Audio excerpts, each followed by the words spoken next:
Finally আমি আজকে থেকে স্টপ হয়ে যাচ্ছি। আসসালামু আলাইকুম প্রিয় বন্ধুরা, আপনারা জানেন থরসব বিল্লালের সাথে আমার যে কনভারসেশনটা হয়েছে সেখানে আমি বলছি, থরসব তুমি তোমার এই ধরনের কাজকে স্টপ করে মানুষের সেবামূলক কাজে তুমি চলে আসো। ফাইনালি আমি আজকে থেকে স্টপ হয়ে যাচ্ছি। আমি আর এই বিষয়ে কথা বলবো না।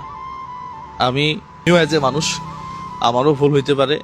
যদি আমার কোনো আচরণে আপনারা সাধারণ মানুষ কষ্ট পেয়ে থাকেন, আমাকে ক্ষমা করবেন। আমি আমার কাজটুকুই চালায় যেতে চাই। আমি আর যারা আছে তাদেরকে আহ্বান করতেছি, আপনারাও এই বিষয়টা নিয়ে আর বেশি বাড়াবাড়ি করেন না।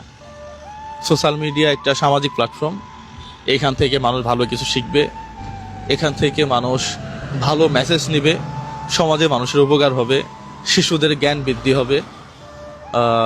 এই কাজ আমরা সবাই করে যাব।